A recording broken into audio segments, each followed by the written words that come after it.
Hey, welcome everybody. It's Ted Prodromou. I'm here with my friend Lorna Scott, and we're going to talk about something that I think a lot of us are going through. There's so many changes going on in the world, and she has a passion test. Like, what are we really passionate about?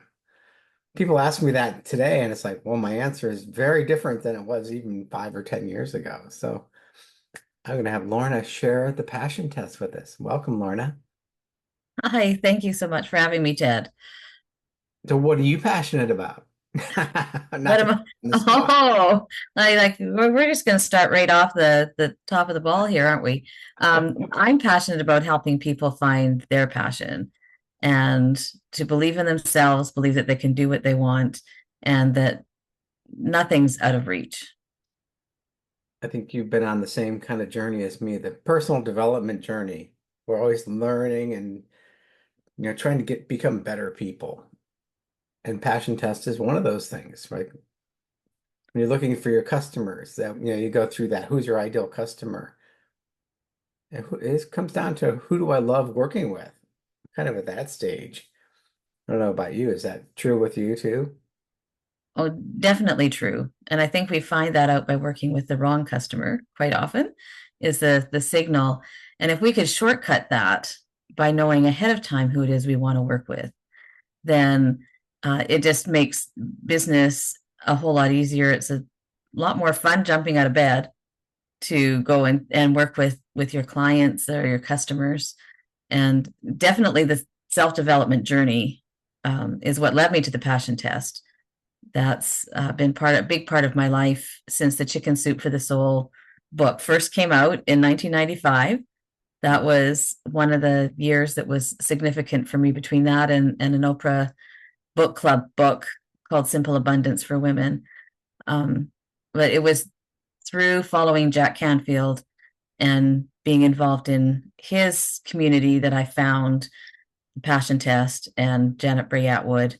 And it totally changed my life when I went through the process myself.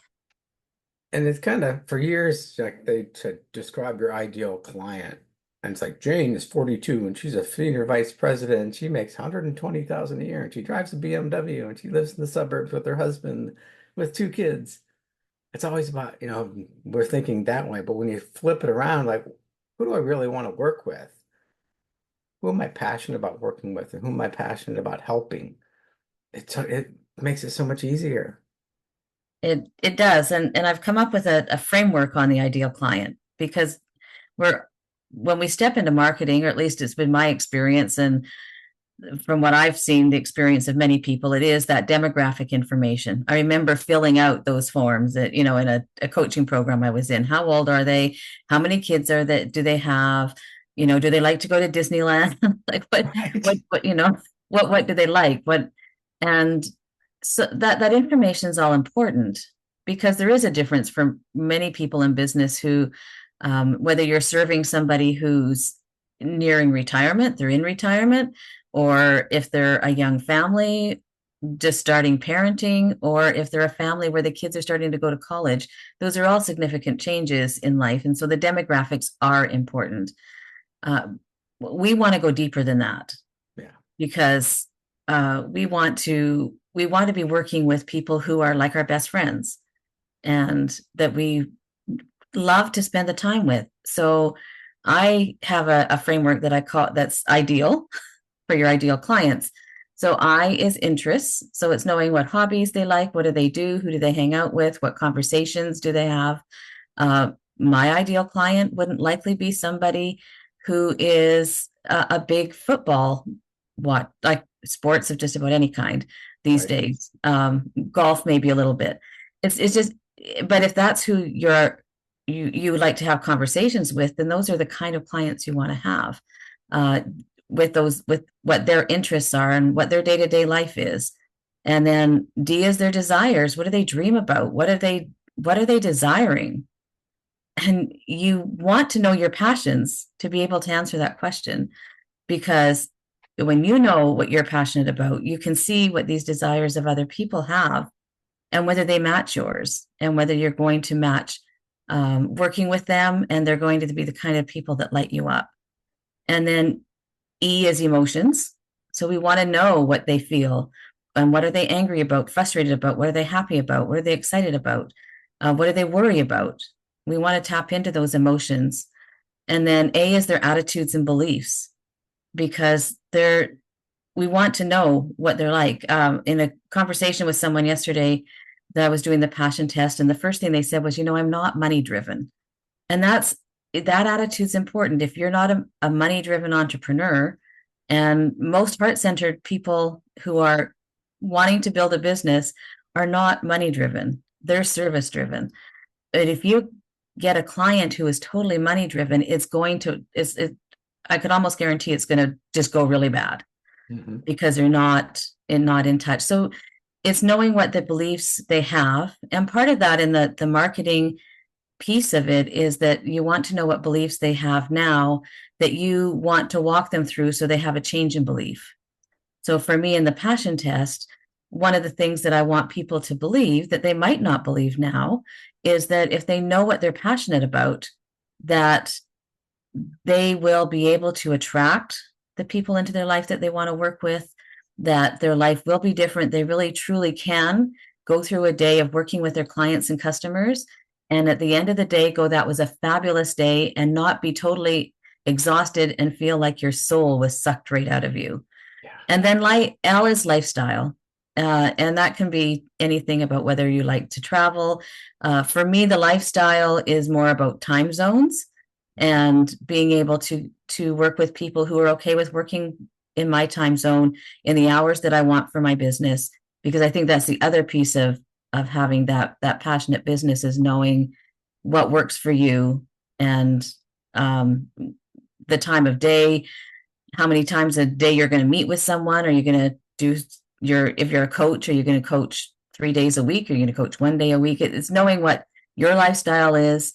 And I think important, at least it has been for me, is family, and having the values that come in with that and the lifestyle, so that, if something were to happen with my family and I couldn't make it to a coaching call, that my ideal client would understand that, just like I would understand that when that happened with my ideal client, if something happened with their family and they had to change, I've got the same value. So I don't look at it as somebody who's just trying to squeeze out of a call or something. So that's it. Yeah. I'm glad you brought that up, because that was a new framework for me, and I'm really glad I could share it here. Yeah. No, I used to fill out those forms and, here's my ideal client. But I never had a client that fit that mold. But I have my own values. And what I kind of discovered recently is, like, just by me engaging with people on LinkedIn or in Facebook groups, you kind of attract those people. You start having conversations with like-minded people. And then they became my clients. But it wasn't like I never found the 42-year-old Jane who lives in the suburbs with her husband. It's more No. like, just asking people or just having conversations with people. That's what I say on LinkedIn. Don't just blast invitations at people. Start conversations and get to know people. Yeah, that's It's self-sorting that way. it does. And you get to know people through those conversations, and know whether what point they're at. And and there's that buyer's timeline too. Like, people are not always ready for what we have to offer Right. right now. So, but we still want to keep that communication going. And I don't know. It took Jack Canfield and Mark Victor Hansen like 144 publishers before they found one Right. to actually publish the book, because they were told nobody would buy a book of stories. So I think anything's possible. Yeah. What's different for them is they knew that they were passionate about it. They knew they had something. They knew it was positive. They knew it was going to make a difference.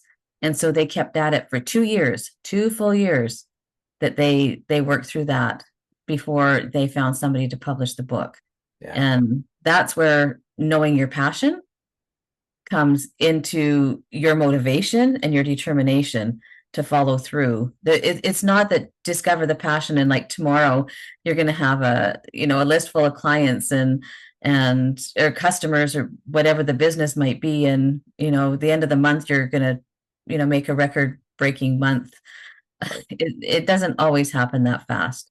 But the more that you can be in tune with what you're passionate about, and have that as your guiding light, and have the feelings that come in with it, because that's a big part of it, is being in a state of mind and feeling in your body of being alive, and know you're making a difference. And even when the tech goes down, Right. the email doesn't work, when the internet goes out and you're banging your head against the wall, Yeah. um, but you know that you're still on that path to your passion and your purpose. Yeah.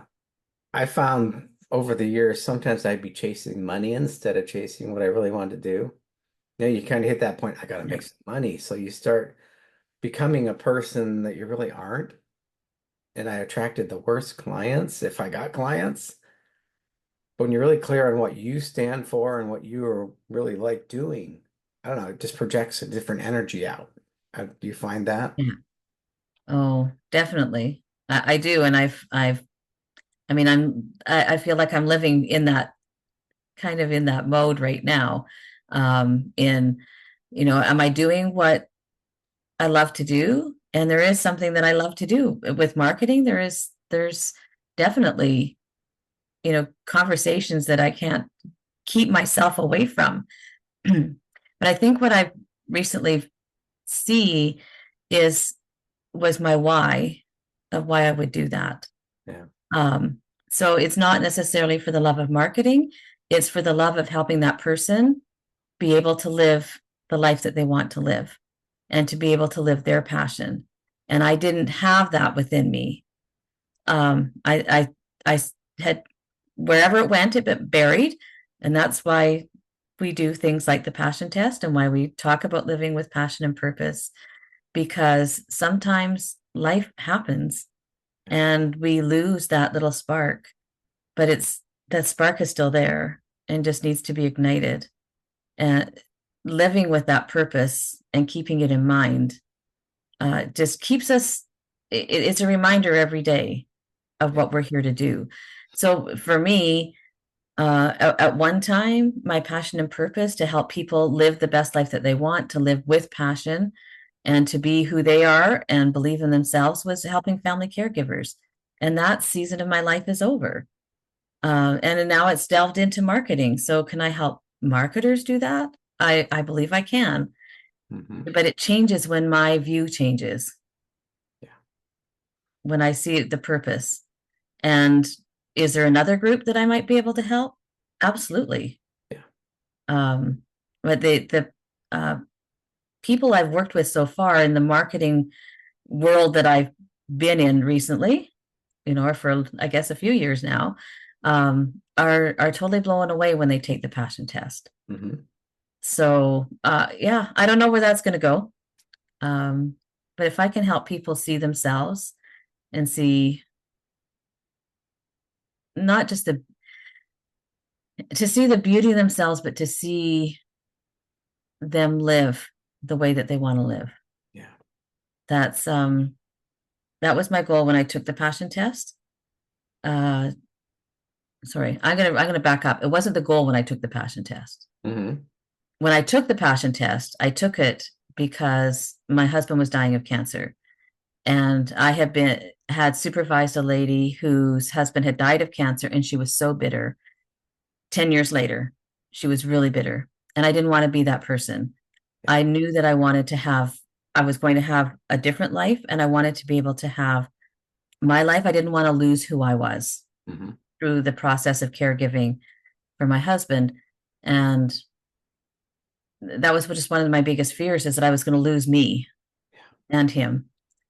So I took the passion test so I could find out what my passions were, so that I could just kind of keep a toe in the water of what am I passionate about, and can I, cling on to that during this time that we were going um, through the 3 years of terminal cancer treatment and then his death.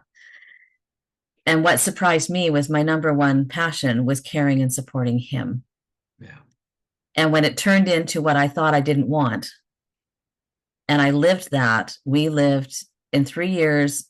I swear we lived more than most people will live in their retirement because we knew, well, I knew, and he let me do it. I mean, he was a willing participant. I couldn't have done it without him wanting to do it. Um, but that totally changed our life for those 3 years. And what I wanted was for him to live the best life that he could Mhm. with the time that we had left. And the aha that I had recently, like just in the last week, is that I haven't been living the best life I can live. Mhm. So it's been that's been a great awakening for me. And I share that because life isn't perfect. And I can tell you all you want about passion and purpose and live it, and your life is going to be great. And there are going to be times where it's not so great. We're going to lose that passion. And that's why we want to check in with it regularly. Like we want to have those people around us. We want to have a process that can help us get clear again on Mhm. what's important to us now and where are our passions now, because they change. You Yeah. mentioned that at the beginning, like your passions now are different than they were. And like everyone's life runs through that thread. We're always evolving, hopefully. Yes. And sometimes that evolving's like the cocoon. It, not necessarily the safety of the cocoon, because it maybe doesn't even feel safe. But Mhm. I think that there's those moments where we're recreating. And sometimes that's painful and disappointing and frustrating um and sometimes it's not, but sometimes it is. And it's okay because there's ways to move forward with that. And those experiences are what make us who we are today. Yeah, I think you going through that crisis, like when my parents got sick and my in-laws got sick, my wife and I just went into the mode and our true Yeah. selves come out, I think. Because Yeah. we just love helping people too, like you. We just love to help other people. Both of us. We drop everything for our friends. Yeah. So when you get that crisis situation where someone gets sick, you just activate. Like now we're going through that hurricane, and a friend of mine just sent me this link. You can actually help with crisis hotlines. So you go through this little training, and then people calling for help, you can be the front line because they get thousands of calls a day. And they just need people to answer the phone and help them. Yeah. Just, okay, here, we've logged it now. You are on the list. So it's kind of just, I enjoy doing that kind of stuff. Yeah. Well, there's, the hurricane in there's two things that I saw. And granted, I will say that I haven't vetted them. So, but I believe the sources Yeah. that when that humanity comes up, and one is a post by a friend today that talked about rules are meant to be followed when the rules are for good. Hmm. And I don't know what's happening in the hurricane, but I'm guessing there's people trying to rescue people. And then they were being told not to because they needed to file papers and like follow some kind of protocol and procedure. And as former emergency services dispatcher, I understand some of those things because there's risk. And if you don't know if people are going in to certain situations and they don't, they get lost, like it can complicate things. And yet, her point, I think, is quite valid because it was to do with a mountain rescue where they were told basically to wait 2 or 3 days before they could get in to start rescuing people. And in the meantime, these people they're suffering and they're dying. Yeah. And the other people, like, it's just like, we're just going in. We're just going to go do it. And they're bucking all logical um, procedures Yeah. because people are like, the bottom line is people are dying. They're passionate to help these Yeah. people. Yeah. And the other one was about entrepreneurs. And I admit it was only a headline. I didn't read the whole piece, but it was about entrepreneurs who were bringing in their own helicopters and their own private planes to bring in supplies because the roads were blocked off. Hmm. I think that nature to help really comes out in disasters. people just want service, like they want to be able to serve. Um, and I think that's a big part of any passion. And people can serve in all kinds of ways. They don't need to be on the helicopter dropping on a mountain to be able to serve and help. They can do a crisis line. They Right. can donate. There's lots of ways to serve. Um, they can turn around and help in their own American Red Cross uh, like branch. There's Yeah. lots of places to serve to be able to help, Hmm. and sometimes it's just serving your neighbor. Yeah. You know, Last week I making hired them a someone bowl of at soup. work to help me with my branding, and she's in South Carolina. And her house Mhm. is okay, but she's not going to have power for maybe 2 months. She just found out today. Wow. And she keeps trying to find Wi-Fi to help me. I'm like, don't worry about my project. It is not important about my branding right now. Yeah. Make sure you're safe and you're okay. Don't worry about me. So her passion Yeah. is to help people too. Yeah. And that's a way of coping. Like when that can be one of her pieces of control. I don't have control over all of this. But if I can help Ted, Right. then I've got some, that gives me it gives me meaning, Yeah. and my life matters when everything else is taken out of your control. Literally, towns Um, have been washed away and roads have been washed away. So there's no, the towns aren't even there anymore. And she wants to help me. And like, don't worry about yeah, me. I know. Well, as helpers, we sometimes go to extremes, Yeah. and um, that's when there's the passion is there Yeah. to help, then you want to help. Yeah. You don't make that up. That's not, you don't pretend you're No, passionate about helping no, people. no, not at all, not at all. So tell me more about the passion test. Like how does it work? How do you administer it? What can people expect from it? Well, the passion test itself is based on three. Um, is based on there's three. It's not criteria, but just foundations, I guess. One is looking at intention, attention, and no tension, and we've talked about that in different ways on our call.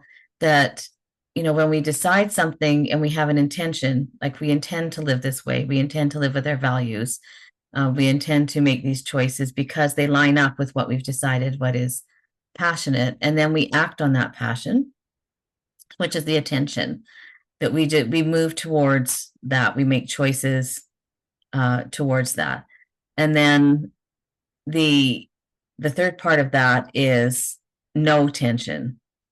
So it's the releasing the how it's going to happen and working really hard to make it happen. There's a slight difference between putting attention on it and trying too hard. And lots of people, and myself included, fall into that. I just want, like, how am I going to do it?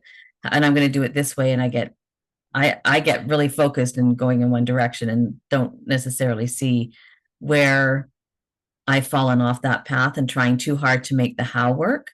But the intention and attention will bring things into our world. That's the reticular activating system, or RIS, that at work.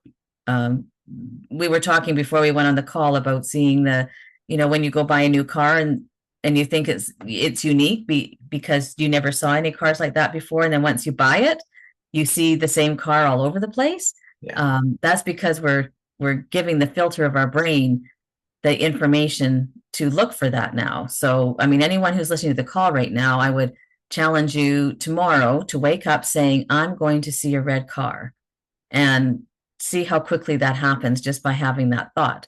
Yeah. Because most of you will have that experience somehow. Whether it's a car on the road or a car in a newspaper or whatever, you're likely going to see a red car somewhere once that your brain is looking for it. And that's the same for our passions, is that once we discover our passions and we feed that information into our brain, it starts to help us find the resources that we need to have those passions uh, show up in our life. But we still have to do the work and take the steps. So the passion test itself is it's a process where we identify the top 5 passions currently most important in someone's life at this moment in time. It's recommended that we do go through this process about every 6 months to a year because things in our life change and those passions can change during that time. Once we identify those top 5 passions, then we can move into what's called markers, which are kind of like goals. With a passion test, I guess there's not as many boundaries as there are around setting a goal with having a time and a date that and a measurement with a goal.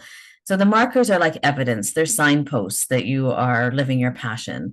So if you want to have one of your passions is to be, having a physically fit body and having lots of energy, one of the markers might be that you're running 2 miles a day, or I don't know, if you're into weightlifting, it might be bench pressing 100 pounds or 200 pounds or whatever it is. Those would be your markers. Uh, and that's the way that you're showing the evidence. You have your evidence that you're living your passions. When we go through the process, I rate the passions so that we can find out where they are in your life.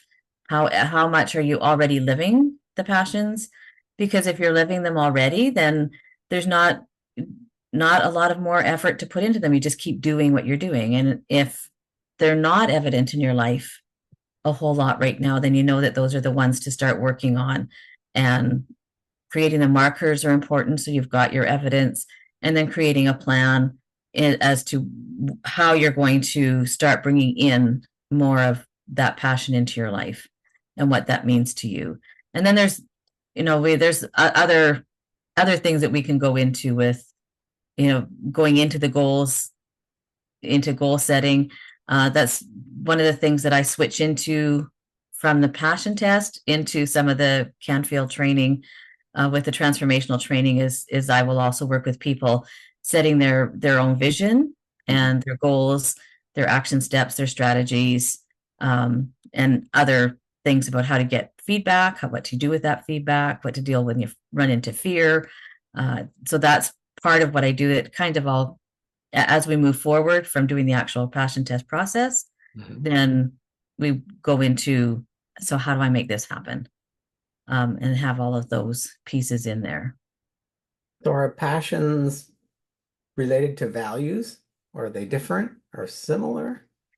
That's a great question. I would say that they're related, and they would be similar. They would still follow your values. I wouldn't think that you would have a passion that violates your values. And it would likely clarify your values. When I think about times where I had some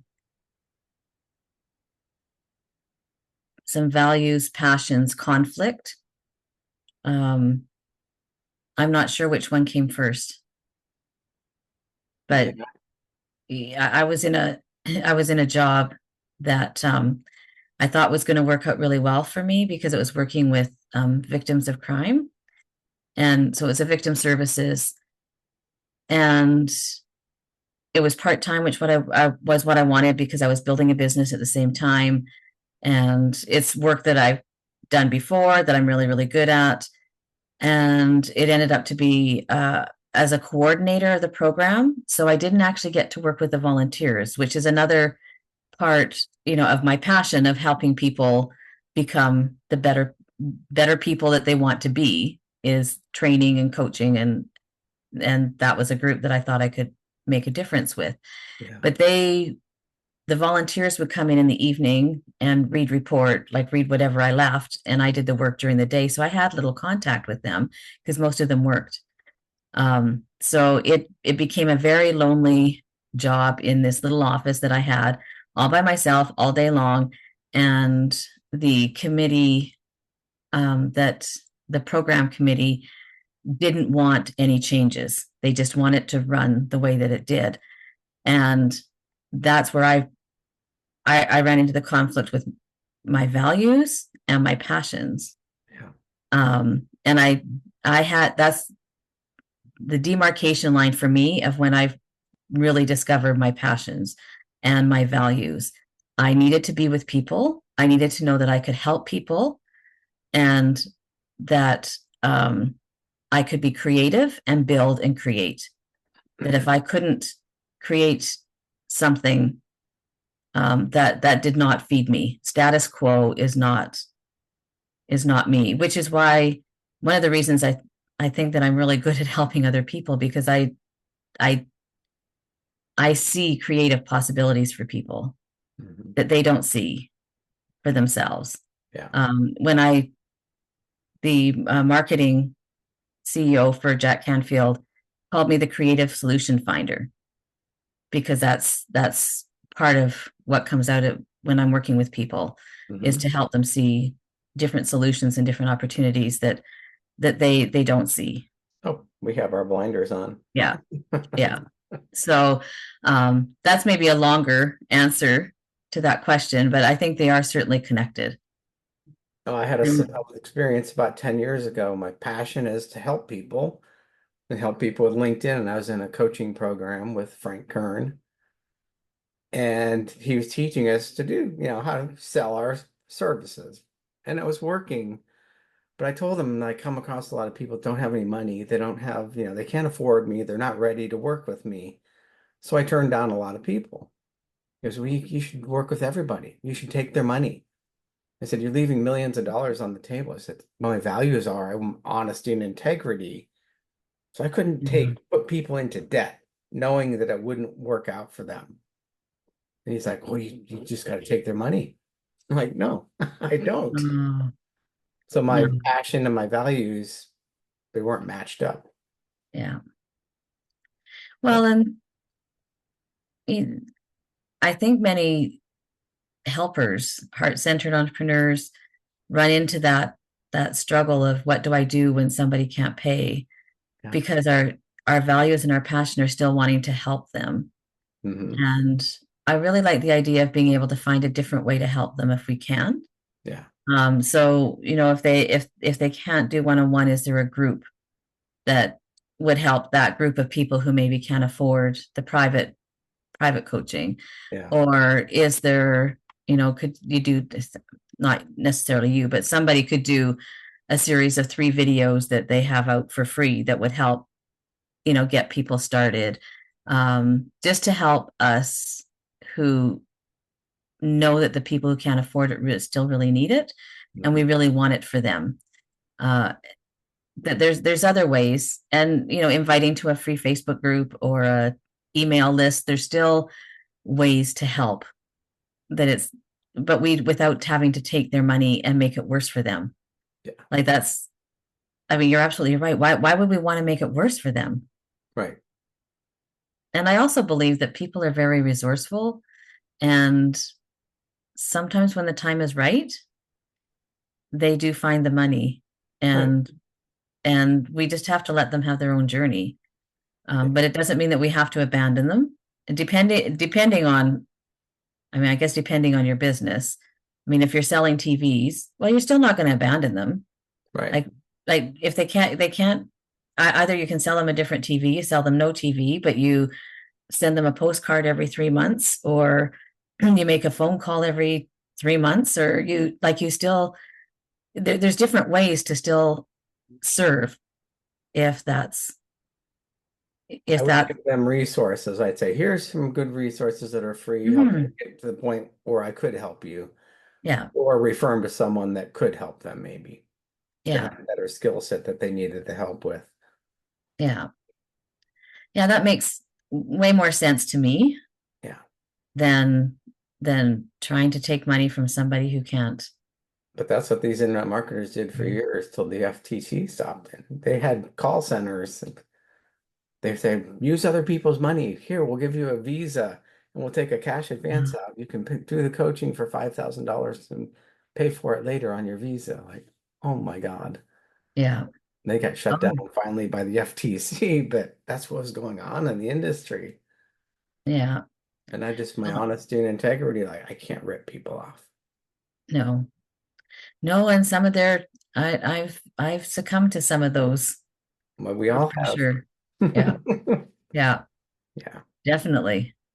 So how Definitely. can people take the passion test, or how can they get in touch with you to learn more about the passion test? Well, I'd love to share more about the passion test and answer any questions. The best way to reach me is at lornascott.com. Just send me an email or find me. I'm Lorna M. Scott on Facebook and And LinkedIn, LinkedIn as well. the Yeah. forgotten child. No. Yeah. The forgotten child. Hey, that's the newness for me is learning more about LinkedIn. So I think there'll be a few people there that I can help. Great. Well, thank you so much, Lorna. This has been great. You're welcome.